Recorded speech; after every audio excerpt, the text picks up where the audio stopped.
Hi everybody, this is RC. I wanted to talk a little bit about actions and how to be able to use scripting to do stuff inside of Photoshop. Now, in an action, what you wind up doing is you wind up recording a series of steps and repeating those steps against specific images. The problem that we wind up running into when we wind up working with actions is that it doesn't have any kind of comparison function in it. For example, let's just say that I want to be able to work with this folder here. And inside of this folder, I wind up having a whole bunch of different images. Some images are really small in dimension size, some images are not, and they'll be a little larger. But what I want to be able to do is I want to be able to say, you know what? Rather than opening up the several hundred folders that sit inside of here and all of the files, take a look at them and find out which one of these has pictures.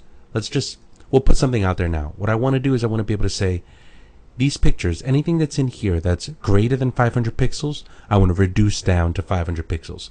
Anything that's under 500 pixels, I want to be able to leave alone. So I want to make a decision based on that image, and I think that it's going to be really hard for me to go into all of these folders and try to find each of the files, take a look at the files, and I want to keep all of the images inside of their respective folders. I don't want to have to move them and move them back. So this is where something like scripting can help us quite a bit, and I'll show you how. The scripting listener plugin sits in the applications, and let's see, Photoshop CS3 and scripting guide and utilities. This is the plugin that we're working with. Now, what I'm going to do is I'm going to copy that plugin and I'm going to put it into the plugins directory for Photoshop. This is pretty much the same, both PC and Mac, so don't worry about that. Now take a look. I'm going to go ahead and I'm going to quit Photoshop first. And then once I wind up quitting it, I'm going to go ahead and I'm going to wind up restarting it. And I'll show you what it does now. I'm going to open up this document called Untitled 1. The reason that I wound up using this was because there's really nothing to it. I don't want to necessarily focus on what it looks like. I want to focus what I'm doing here. I went into the image size and I'm changing this to 500 and I'm clicking OK. Then I'm going to do a save as. I'll go ahead and I'll replace that. I'm going to do a quality of 5. I'm going to click OK. And then I'm going to close that. Now, doesn't look like we wound up doing anything. I wasn't even hitting record here in the actions. But take a look at this. Inside of the desktop, you wind up finding something called scriptinglistener.js.log. I can go ahead and I can open this. I'm going to use something like, let's see, text edit. You can use WordPad or Notepad on a PC. But take a look at what it did here. It wound up actually taking all of the actions that I wound up doing in the document and saved them. So it looks like it wound up opening up a file, then it closed it, and then it looks like it ran something. So it's, let's see, the one that I'm looking for is here. So notice this is where this untitled. Now, I'm not really focusing too much on knowing code. All I'm looking for is something that's familiar to me. For example, I know that we did something called open, and I know that I opened up that file called untitled. Now, the two commands that I'm interested in are these here. The one where I wound up resizing something to 500 and the one that wound up saving it. What I'm going to do is I'm going to use those as a foundation for a code, and I have the code set up, but I want to be able to show it to you. So I'm going to go over here. I have a folder called script, and inside of here I took two pieces of code using the script listener, and I'm just going to go ahead and open those so that I can show it to you. And all I did was I created a variable called tdoc.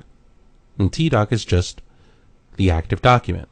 And I said, all right, if that active document's width is greater than 500 pixels, I want you to run these two commands. If it's not, I want you to run this command, which is just basically a save. So I wanted it quick, dirty, I wanted to get in, I wanted to get out. So that's the script that I wound up generating. And the only thing that I really needed to know was how to be able to set up a variable and a comparison. And we can talk a little bit about that in another tutorial. But now what I'm going to do is, actually before I wind up doing anything else, what I'll do is I'm going to go into the applications and I'm going to go back into Photoshop CS3 and I'm going to go back to the plugins because I'm done with this, and it's a good idea that as soon as you're done with it, take it out and trash it, which is why I wound up making a copy. Notice in the utilities it's still there. Whenever I'm done with it, I go back in here, throw it in the trash, and restart Photoshop. And what that does is it stops the listener from actually going back in and doing that stuff over and over again and writing out a really, really long log. So now that Photoshop is up, what I'm going to do is I'm going to create an action. And the action is going to be script resizer. And what that action is going to do is it's going to wind up opening a file. I'll go to the desktop and I'll open one of the files in the sample folder. Once I have that open, what I want to do is I want to be able to run that script that I made. So I'm going to go to File, I'm going to go to Scripts, and then I'm going to go to Browse. And that's the script that I created, and I'm going to click on Load.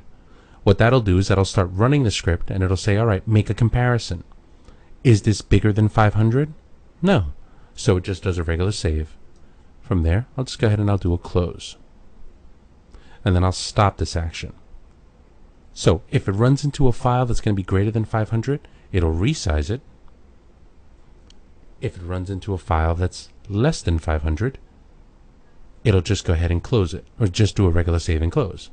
Now that I'm set up, I can get and click on File, Automate, Batch, and then what I'll do is I'll choose the sample folder from the desktop and set my option for save and close.